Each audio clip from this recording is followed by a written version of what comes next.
This ain't just a channel, this is BBTV. You know, sometimes petty isn't quiet or reflective or something you journal about with a candle lit. Sometimes petty is loud and confusing and dressed like confidence, but acting a little bit like chaos. Sometimes it feathers an eyeliner and a personality. So, you know what? Big, it's so big it fits and it fills the room before the person even gets there. And today, we are not here to unpack it nicely or redeem it politely. We're here to point at it and laugh a little bit and admit there's a special kind of madness that shows up when being extra becomes the whole damn identity. And you know what? Nobody ever tells you to sit down because the mess is entertaining. Welcome to Monday Petty Monday, where we don't start drama, we just document it. If something annoyed you, irritated you, or lived rent-free in your head all week, you're in the right place. Boss be rising, BBTV's igniting, turn the volume up. Yeah, the whole world's invited, from the gravel road to the neon dream. She built an empire out of broken wings. Boss be rising, sky ain't even the ceiling when she hits go live. Everybody feels it.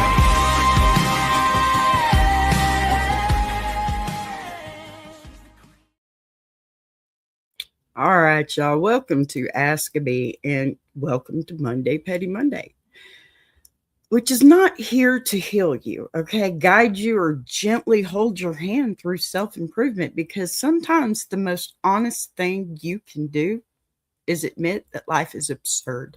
People are contradictory, and chaos gets rewarded far more often than clarity does. And in this space exists so we can say that out loud, okay? Say it out loud without pretending we're above it all or beyond it or somehow immune to enjoying the mess while it's happening. Monday Petty Monday is where we stop acting like every story needs a moral and every personality needs to be redeemed, because some people are fascinating precisely because they never quite land anywhere clean.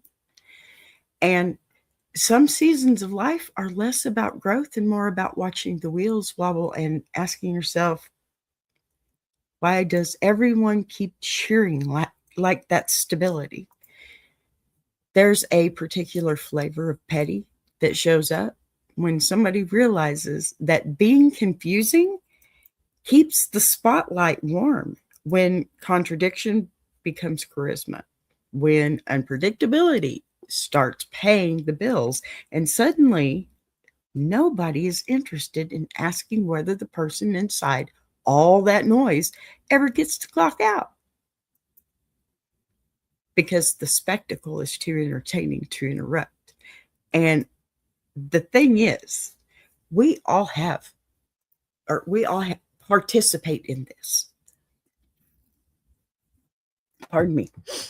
So even if we don't want to admit it, because we laugh, we quote, we retell the stories, we repeat the punchlines, and we tell ourselves we're appreciating individuality when really we're just enjoying the chaos from a safe distance. True. Facts. And we're also sitting there grateful that it's not our name being attached to the circus today. This show doesn't pretend that chaos is wisdom or that being loud equals being free, but it also refuses to shame the people who leaned into it, because sometimes the world rewards the mess faster than it rewards the truth. And you know what? Sometimes survival looks like exaggeration. It really does. Before it even looks like peace. Monday Petty Monday is about the uncomfortable middle. The space where you can acknowledge the absurdity without needing to fix it. Where you can laugh without cruelty. Where you can call something ridiculous and still recognize the humanity underneath the eyeliner. Okay. The outfits, the headlines, and the long running public confusion that everyone pretends not to notice because it's more fun to clap than to ask real questions. There's something deeply Southern about this kind of honesty, seriously, and about being able to say, bless your heart with a smile and still mean exactly what you're implying. About recognizing when someone has been allowed to carry on unchecked because nobody wanted to be the buzzkill. Yeah, who asked whether the chaos was sustainable or just profitable? That's a good question, right? And that's where this show lives. Right in that knowing glance, that half laugh moment where you realize you don't actually need to take a side to tell the truth. You just need to name what you're seeing without pretending it's something else, something different. Askaby has always been about witnessing, not fixing, about pattern recognition without intervention, sitting with the reality that some people never get quieter because the world never stops rewarding the noise. And some of us are still trying to figure that out, whether that's freedom or just a different kind of trap dressed up as self expression. That isn't a takedown, and it's not a tribute either, because, both of those are too clean for the kind of mess they're talking about today. So, clean narratives are usually written by people who weren't there for the fallout. Monday Petty Monday lets us enjoy the spectacle while still clocking the cost. Lets us laugh while we're keeping our eyes open. Lets us admit that sometimes the most honest response to chaos is not reflection or reverence, but a raised eyebrow. Or, my famous looking over the glasses, because that's me. But knowing a chuckle that says, whoo, instead of, oh my gosh, it's not a nervous thing. It's a relief.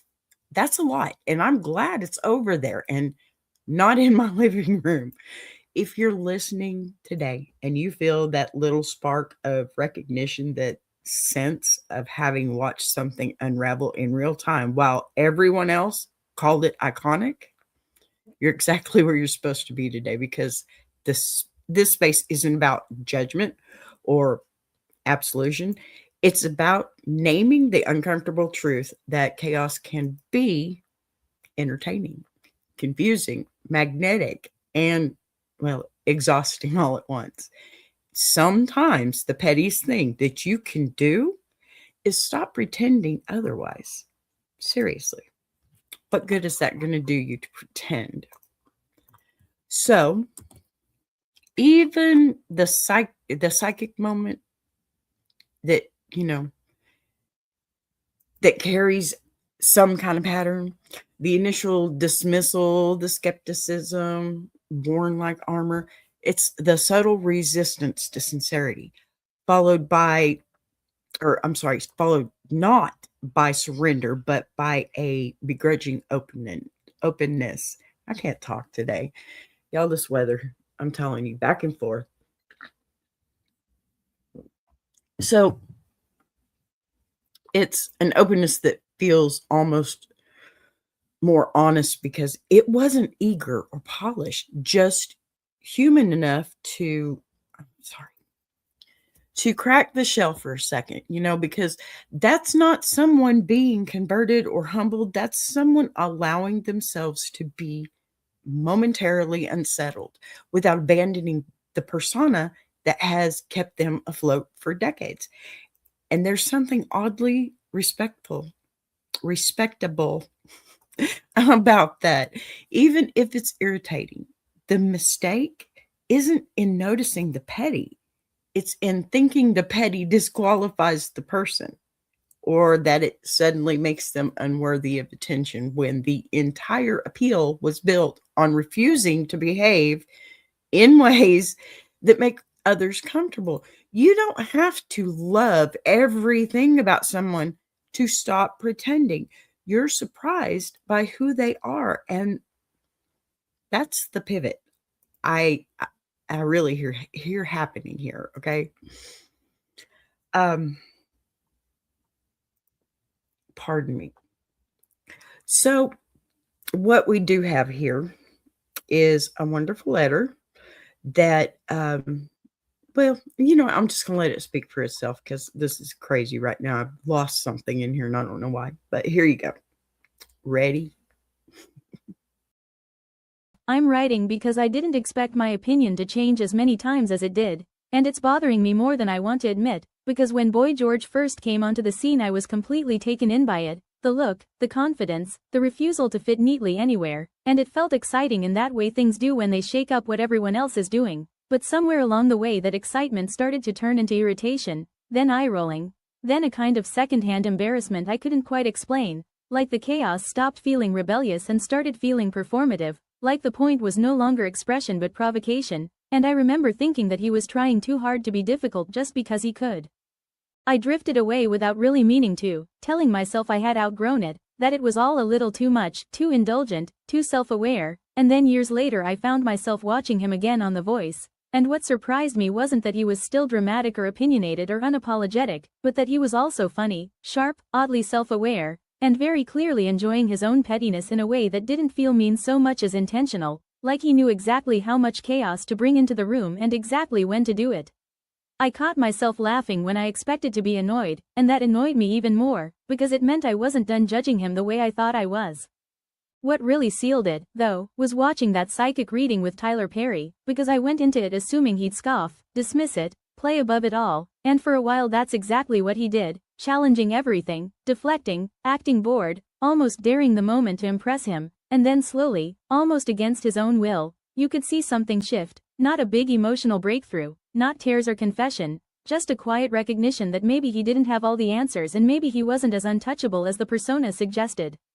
That moment stuck with me because it was petty and human at the same time, watching someone resist sincerity out of habit and still end up believing just enough to be unsettled by it, and I realized that my frustration with him wasn't really about his chaos at all, it was about how easily he owned it, how unapologetic he was about being complicated, how comfortable he seemed taking up space without asking for permission, even when that space felt messy or excessive.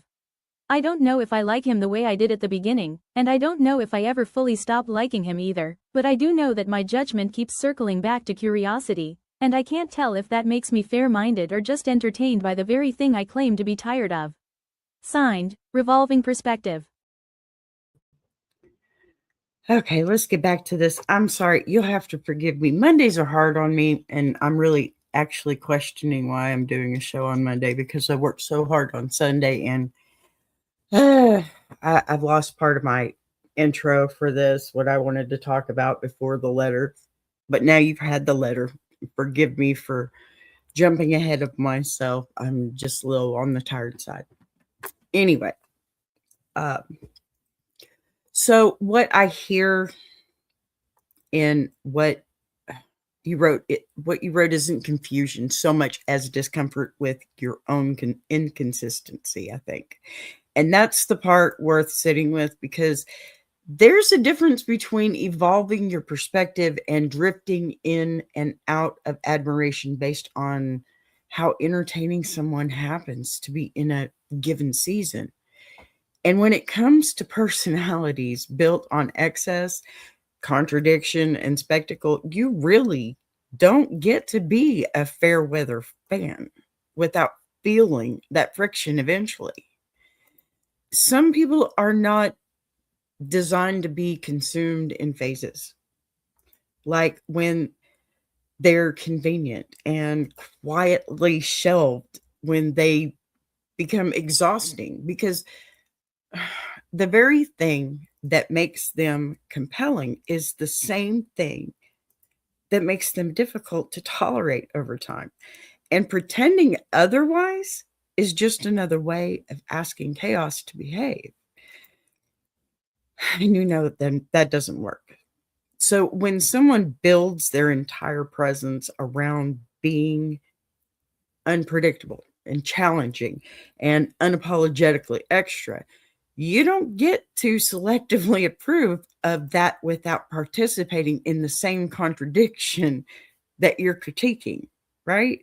Because the chaos doesn't turn on and off for your comfort, it just changes outfits. That's where the petty lives. Not in judging the behavior itself, but in wanting the spectacle without the commitment, the boldness without the inconvenience, the personality without the personality. And that tension, it shows up the moment you realize you're laughing again at something you swore you were done with. The truth is, some figures invite this kind of on again, off again relationship because they never offer a stable version of themselves to latch onto. And that instability, it becomes part of the transaction. That's rough. Whether anyone wants to admit or not, that's exactly what it turns into. So when you say you liked him, then you didn't. You really didn't. Then you did again. What you're really describing is refusal to flatten someone who has never been interested in being flat.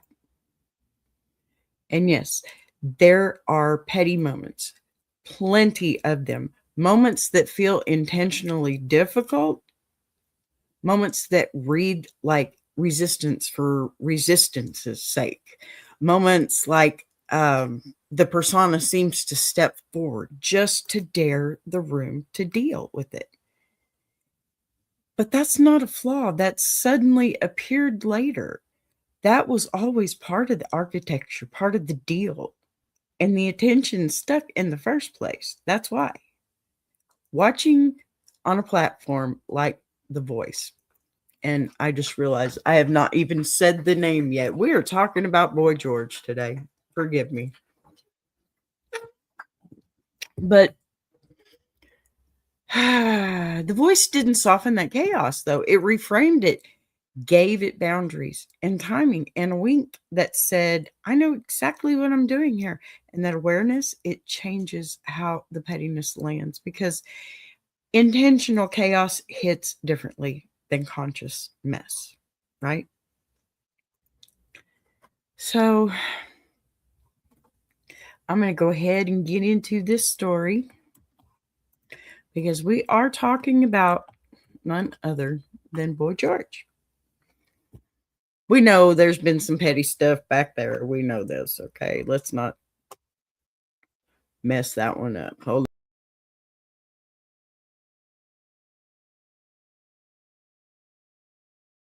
Up there. See, I'm just not here today. Y'all have to forgive me, okay? I'm tired.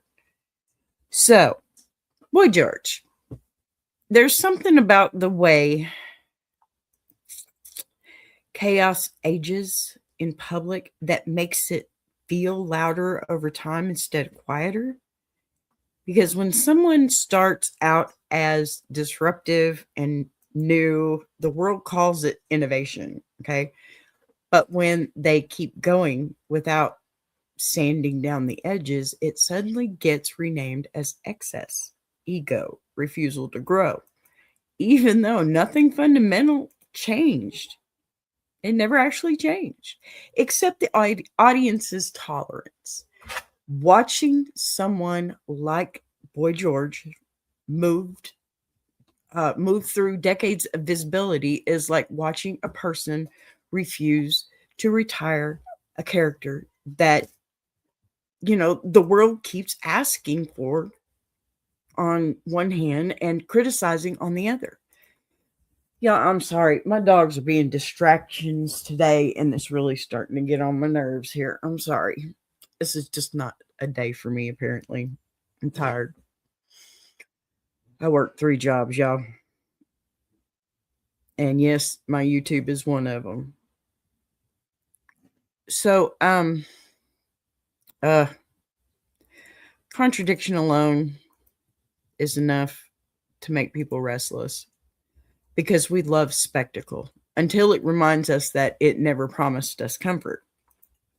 Early on, the chaos, it felt charming because it was framed as rebellion, because it disrupted norms that deserved to be disrupted.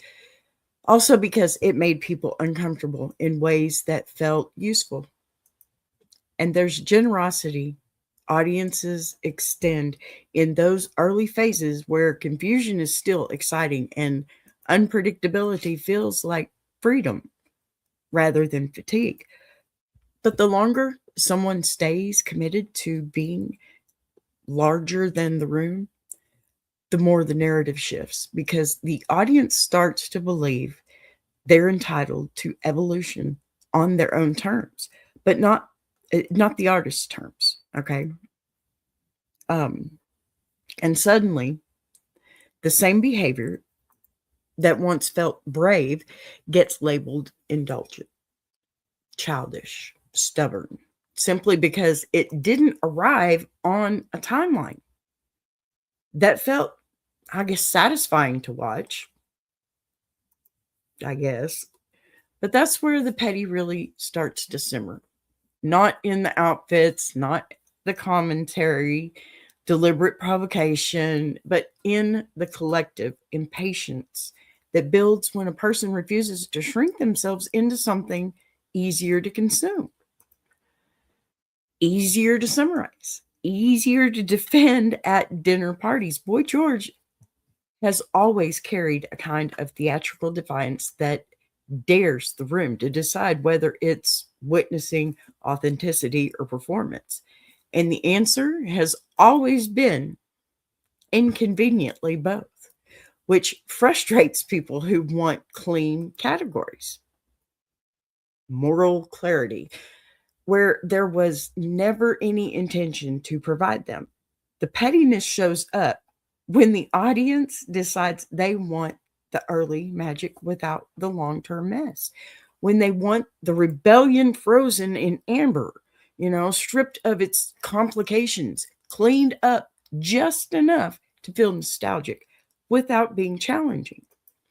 And that's an impossible request to place on someone whose entire presence was built on refusing to behave in ways that made sense to anyone else. So over time, that refusal stops reading as defiance and starts reading as difficulty, not because the person changed, but because the culture around them did. And suddenly, the same traits get reframed as liabilities instead of assets, as if, the rules were ever mutually agreed upon in the first place. And they weren't. I mean, that's plain to see. They certainly weren't. Okay.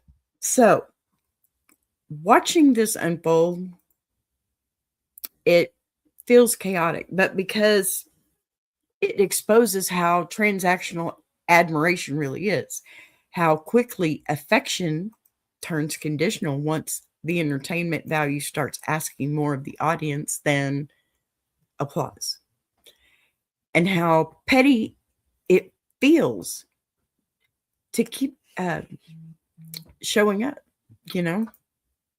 with the same intensity in a world that keeps asking you to tone it down while still profiting off your refusal to do so. There's also something deeply uncomfortable about watching someone age without apologizing for a space.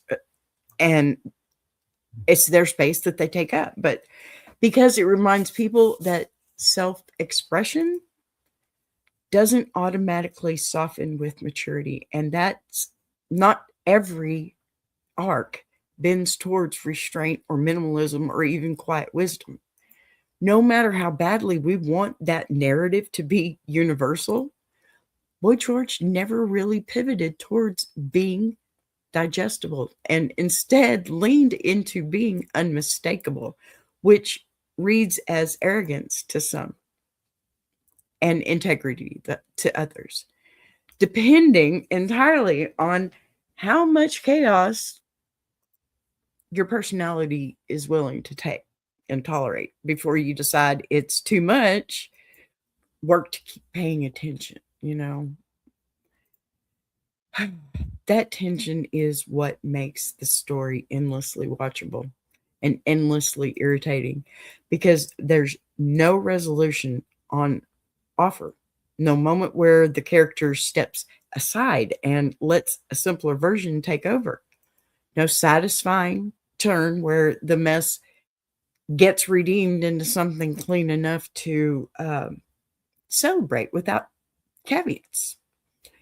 The best, or the petty moment, I guess, that stack up the most precisely because they're predictable in spirit but unpredictable in form, and the audience, it keeps coming back anyway, oscillating between delight and exhaustion because there's a strange comfort in knowing exactly what kind of chaos you're going to get, even if you don't know what it will look like at that time, you know. And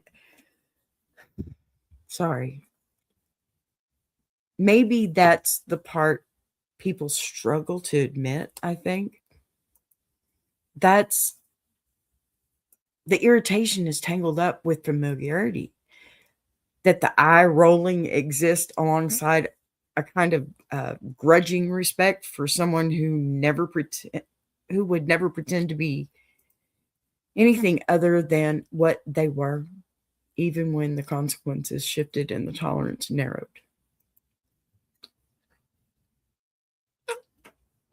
Y'all, this isn't my day today. You'll have to forgive me. So, this first stretch of the story isn't really about redemption or downfall. It's about endurance, about what it looks like to keep showing up as yourself long after the novelty has worn off, long after the applause has become selective, and the audience has started rewriting the rules without telling you. There's something undeniably petty and undeniably human about refusing to play along with that revision. Pardon me. I keep saying that. Y'all gonna get tired of hearing it. But as the years go on, the chaos stops being framed as accidental and starts being interpreted as deliberate. And that shift alone changes how people respond, because intentional mess makes observers feel manipulated instead of surprised, even when they still watch, or they're still watching just as closely as they always have. There's a point where a public figure's unpredictability turns into a known quantity, where the audience begins to expect the eyebrow raising comments, the refusal to play nice. Okay, let's put it that way. And instead of asking whether it's authentic, they start asking whether it's necessary, which is a question that almost always carries judgment disguised as concerns. Boy George has spent a very long time in that space where people assume they've figured him out, where every sharp edge gets labeled as strategy and every moment of resistance gets chalked up to ego, as if someone could perform that level of contradiction for decades without it being deeply embedded in who they actually are. The petty shows up where people decide they want to audit the behavior, to measure how much chaos is acceptable now that the shock has worn off, to tally up moments where he should have known better, okay, according to the rules that were never offered to him, when the chaos was profitable and applauded. This is where the commentary gets louder than the actual person themselves, where reactions become more important than presence, where the audience starts narrating the story as if they're owned owed any explanation for why someone didn't mail out on schedule. Y'all, my ADHD is driving me nuts right now. Let me just preface these pictures that are behind here because I was supposed to be up to this point. My letter said Tyler Perry. That's how bad my ADHD is today. It is not Tyler Perry, it's Tyler Henry, the young man on the screen right there. Okay. Sorry. Y'all all know Boy George. I mean, my Gen X, y'all know. Everybody knows him from The Voice. Okay, there's been times on The Voice where y'all saw where he was petty. He had some petty moments, but you got to remember that some of these people, they kind of deserve the moment for that, you know? I think they deserve it a lot because they've gone through a lot just to be who they are for us. Sure, for them. Sure, the money's nice. Come on, we're not going to go past that. But yeah, okay.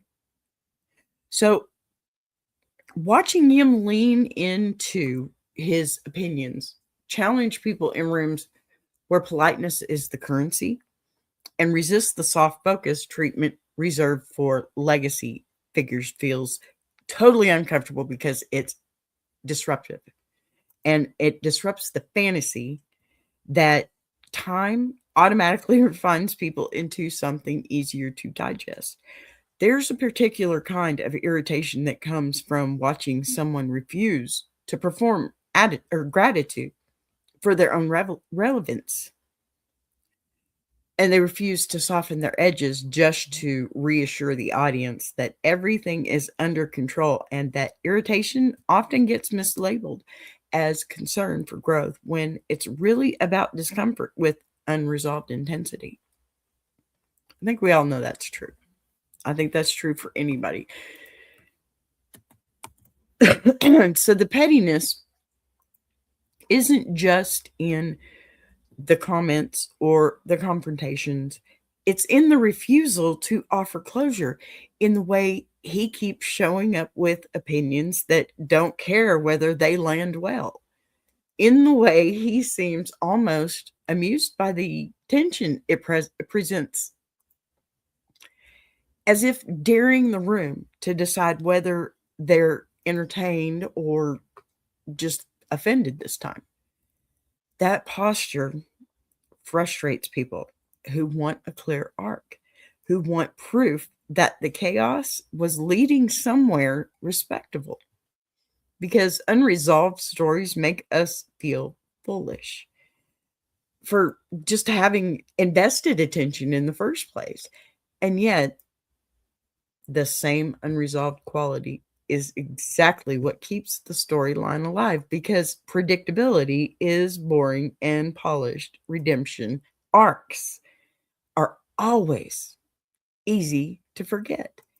So while messy endurance keeps inviting reaction, debate, and judgment long after quieter peers have faded into polite obscurity, Boy George's refusal to become palatable on cue, it exposes how much of public affection is conditional, how quickly admiration turns transactional when it starts to ask for restraint in exchange for continued relevance, and how petty it feels to watch someone ignore those terms entirely.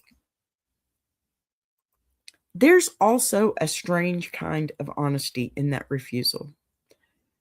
A sense that if the chaos is going to be part of the conversation anyway, it might as well be intentional rather than apologized for. And that choice alone, it keeps people arguing about about whether he's self-aware or self-indulgent. instead of letting the conversation, pardon me, settle into comfortable nostalgia. The longer this dynamic plays out, the clearer it becomes that the chaos isn't a phase to be outgrown, but it a constant pressure point that reveals more about the audience than it does about the person at the center of it. Because the reactions say everything about our appetite for contradiction and our limits for tolerance. This middle stretch of the story isn't about shock value anymore.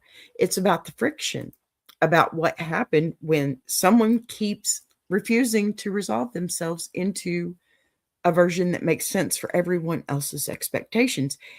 And the petty keeps stacking precisely because no one ever quite gets what they want. Not the critics, not the fans, and not the person who seems perfectly content letting the tension sit right where it is. It's not near as fun, I would think. All right, y'all, I'm going to take a little bit break. Get me something for this throat. I want y'all to listen to this really cool song. And just know I love each and every one of you that's here. We got like 50 billion in here right now, huh? Watch this.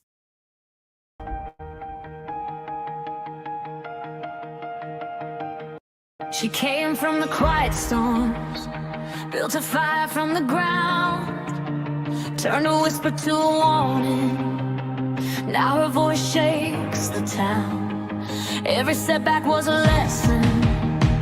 Every doubt became a key, unlocking something bigger. That's the rise of Boss B. When the lights go low, her vision hits high. She built a whole damn network off a promise and a try. Every sunrise, every moment, she's stacking legacy. This ain't just a channel, this is BBTV.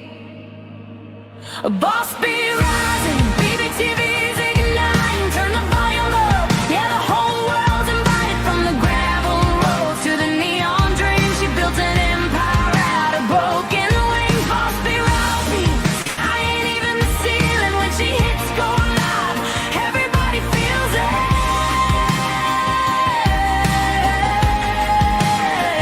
She's the queen of the comeback, the storm in the stream, crafting stories out of heartbeats, making visions out of dreams. Got thunder in the hustle, got a voice that cuts clean. Every mic she touches turns to power unseen. So let brothers spin the numbers, let the views rise slow or fast. Boss B doesn't measure wins by echoes of the past. This moment is a pivot, this season's history. Bow down to the founder of the BBTV dynasty. Boss B rising, BBTV's igniting. Turn the volume up, yeah, the whole world's invited. From the gravel roads to the neon dream, she built an empire out of broken wings. Boss B rising, sky ain't even the ceiling. When she hits go live, everybody feels it.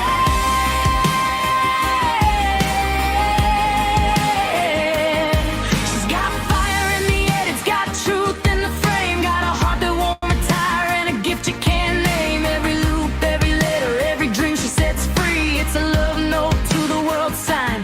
Boss B. And the world keeps watching as the numbers climb, but she's counting all the moments, not the dollar signs. From the late night grind to the daylight scene, she's building something bigger than the algorithm's dream. Boss B rising, BBTV shining.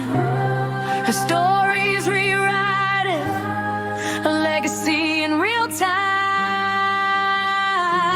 Boss B rising, BBTV's igniting. Turn the volume up, yeah, the whole world's invited. From the gravel roads to the neon dream, she built an empire out of broken wings. Boss B rising, sky ain't even the ceiling. When she hits go live, everybody feels it.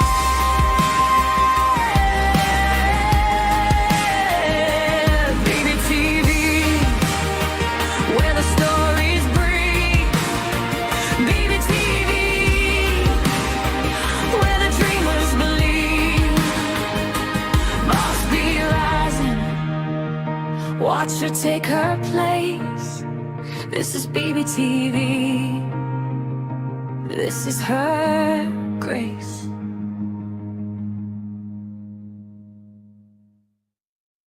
Join Boss B for Ask a Bee Monday through Friday, 12 noon Central Standard Time and Jukebox Journey every Saturday, 8 p.m. Central Standard Time.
And of course, the mute button. Why wouldn't I have it on still?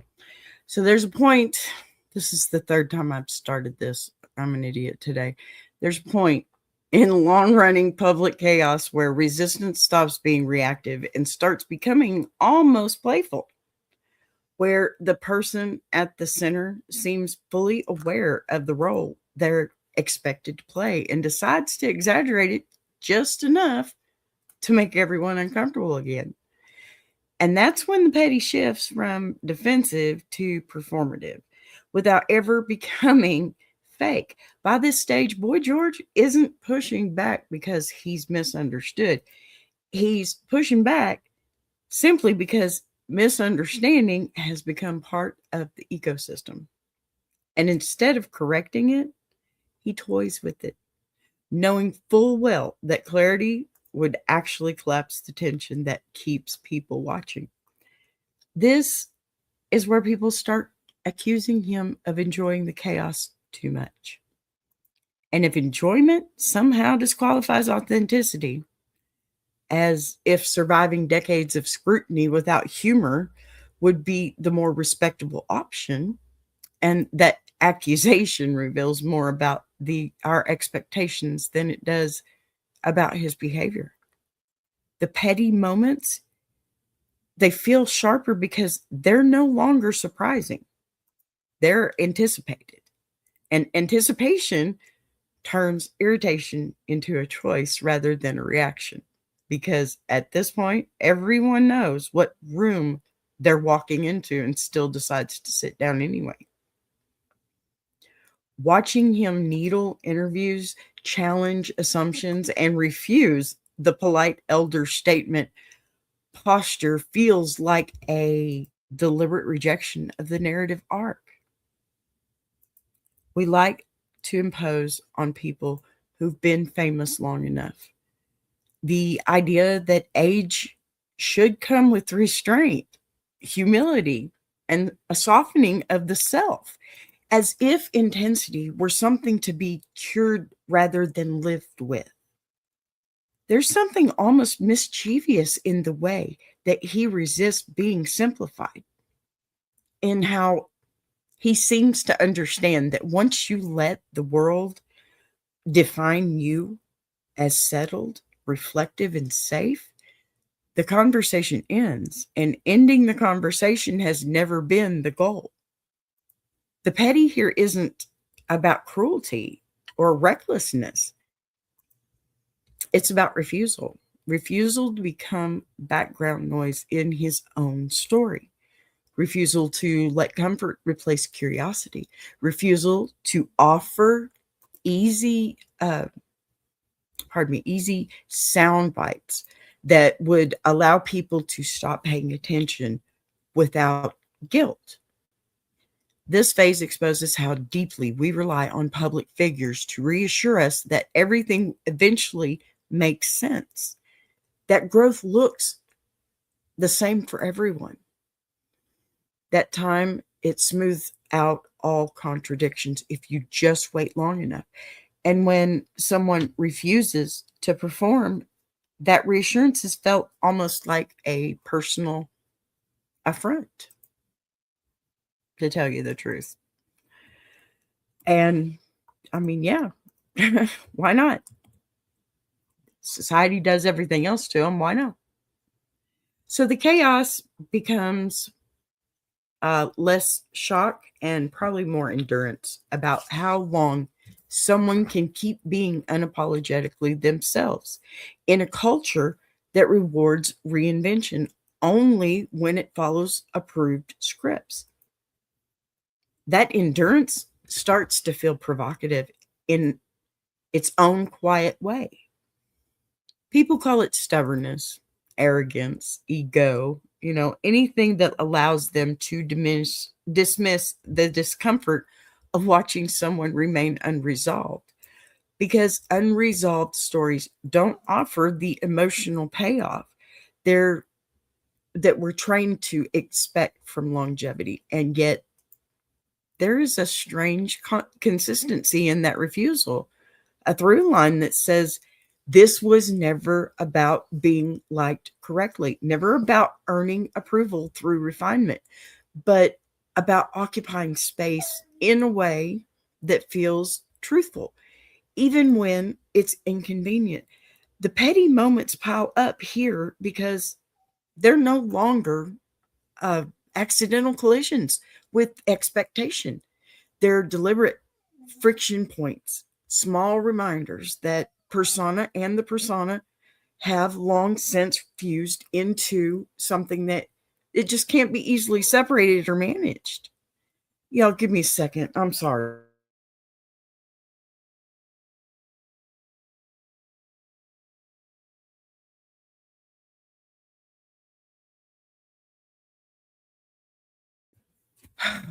Dogs don't help. They really don't.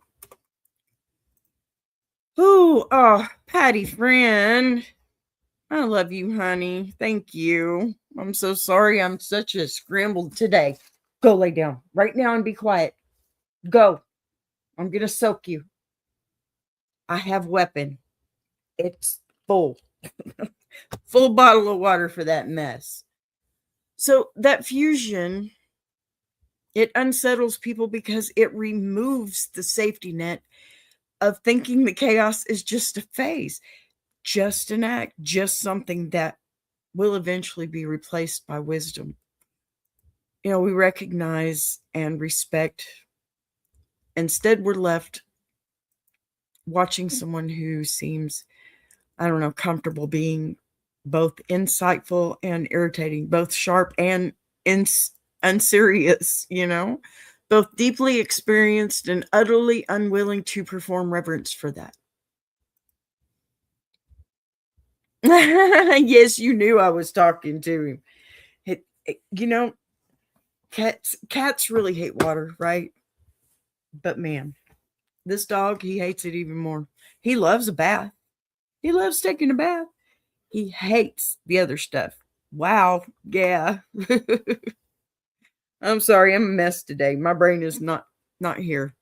Just not here. Thank you, Patty friend, so much. Hi, Big Jack. Okay, so this stretch of the story, it kind of makes it clear that the petty isn't a deviation from the path. It is the path. Okay, a long winding commitment to staying present in your contradictions rather than editing them for audience approval. And that choice, it forces everyone watching to confront their own appetite for chaos versus their tolerance for discomfort. If earlier phases invited admiration and later phases invited judgment, this one invites something more complicated, a kind of reluctant respect tangled up with exhaustion. because it becomes impossible to argue that the behavior is unintentional when it has been sustained with such precision for so long. The chaos here isn't flailing, it's calibrated, not in the sense of being controlled, but the sense of being chosen again and again, despite knowing exactly how it will be received. And that choice alone, it carries a certain weight. It really does. This segment of the story doesn't ask you to like it, or excuse it. It just asks you to notice how much energy goes into demanding that someone eventually become easier to understand, easier to defend, easier to consume, and how petty it feels to keep watching precisely because they refuse to grant, that wish. They just refuse, and it's terrible. Now that I can take a little break, y'all, this is my Patty friend. She's amazing. She is number one part of the Iron Shopping Iron universe. Let me tell you that, because she supports us. She comes to see every show we have, and we just absolutely love her, don't we, Big Jack? It doesn't hurt things to find out that we have lots of common ground, and especially our favorite pet. I believe you once had a Catahoula that looks probably very much like mine. Okay, so let me get back to where I was here. Yep. Okay. I may have to give myself a second here. I don't know why things are being silly right now.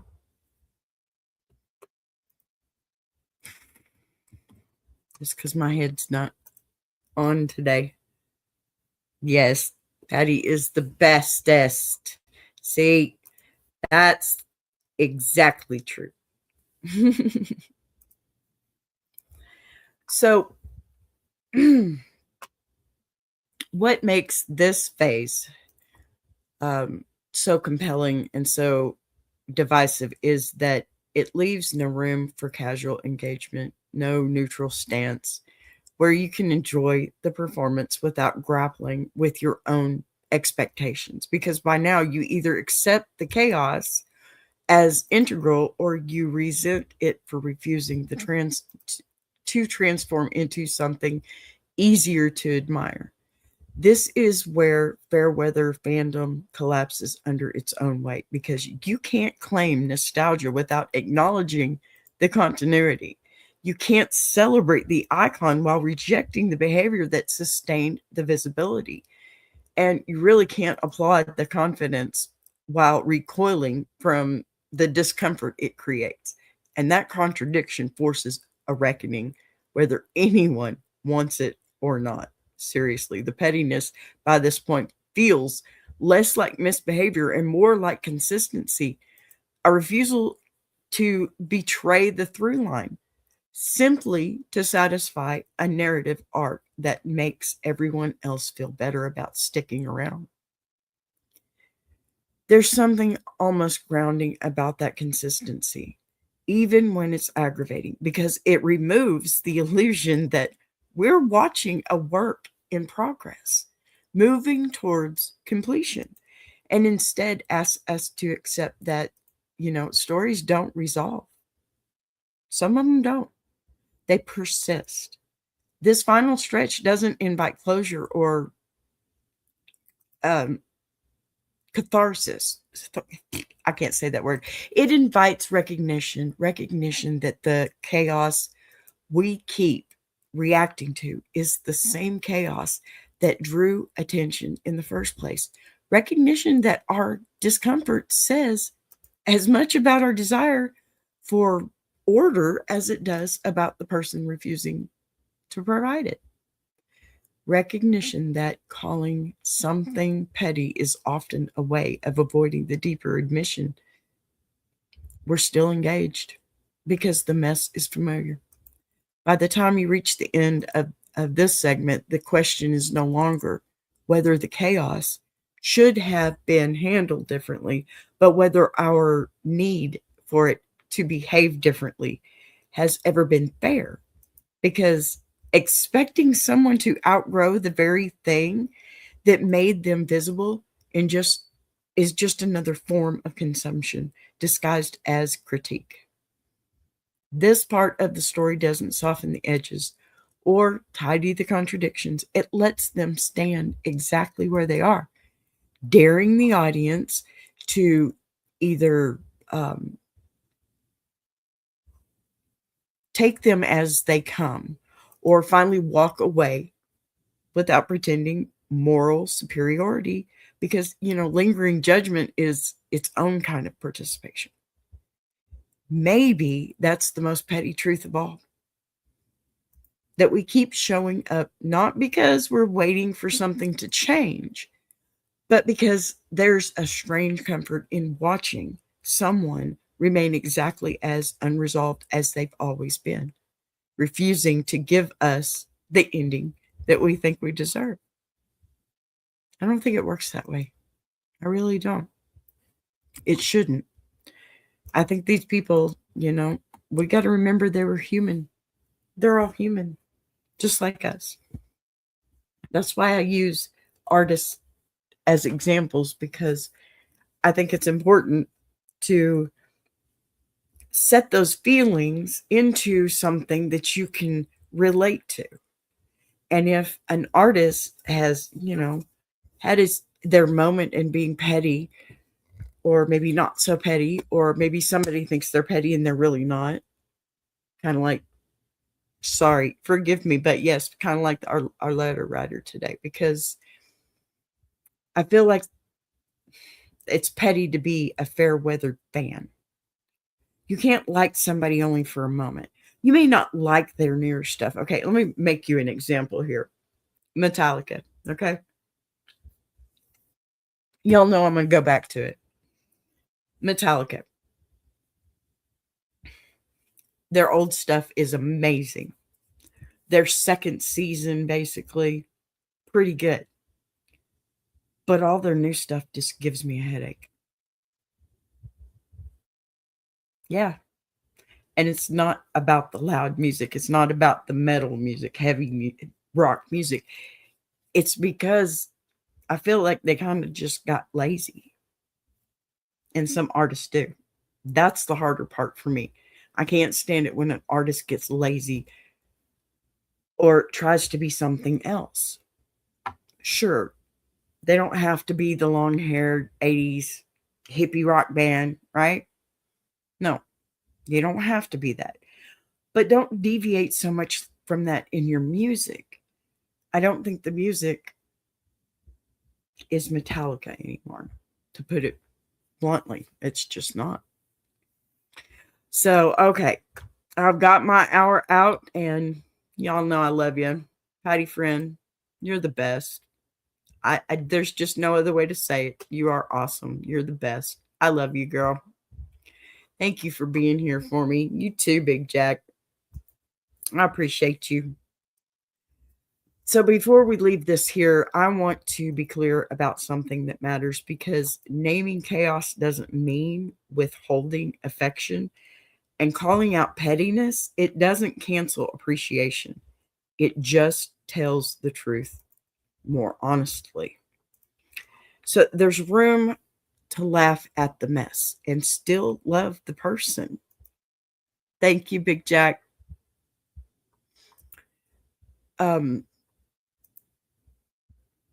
Goodness. So there's room to laugh at the mess and still love the person, right? Room to side-eye the antics and still respect the endurance. Room to acknowledge that some people have made a career out of contradiction without deciding they owe us resolution for it. Loving someone like this doesn't require agreement or defense. It just requires accepting that they were never here to make sense in the way we prefer. Never here to behave neatly. Definitely never here to finish the story in a way that lets everyone walk away feeling settled. That's no fun.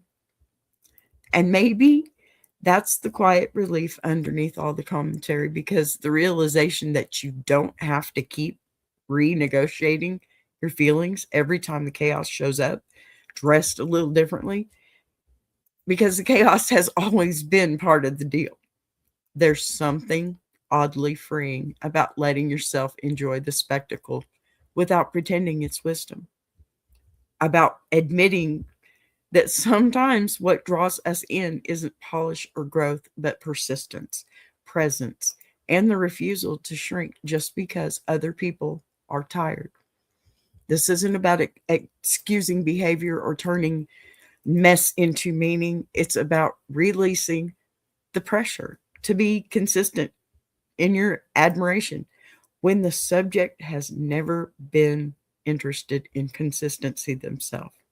If anything, there's a strange kind of honesty in loving someone exactly as unresolved as they are, without demanding transformation as proof of worth, without turning irritation into moral judgment, pretending you weren't entertained all along that way, So we can laugh, we can shake our heads, we can acknowledge the petty for what it is and still hold space for appreciation. Because contradiction, it doesn't disqualify humanity. It just complicates it. And maybe that's enough for today. To leave this story where it is, without cleaning it up, without fixing it, without forcing a lesson out of any of it. Just recognizing that sometimes chaos survives because it was never trying to be anything else. All right, y'all. That's it for me. I love you.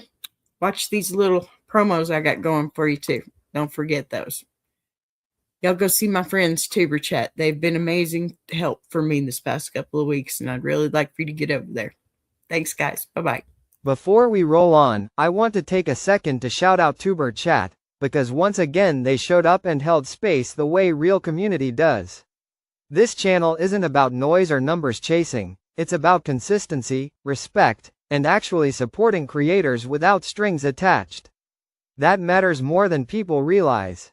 If you're looking for a place that lifts voices instead of talking over them, Tuber Chat is that lane. I appreciate the time, the encouragement, and the steady presence more than I can properly wrap into words. So much love to the Tuber Chat crew for doing what you do and doing it the right way. If you're enjoying this show, subscribing is the easiest way to support what's being built here on BBTV. You'll see the join button right next to subscribe. No pressure, no expectations, just an option for people who want to support the channel in a real way. We're live weekdays at 12 p.m. Central, and each day has its own focus. Same honesty, same voice, just different conversations depending on the day. And if you've got a story you want to share, send it in. Anonymous is always fine.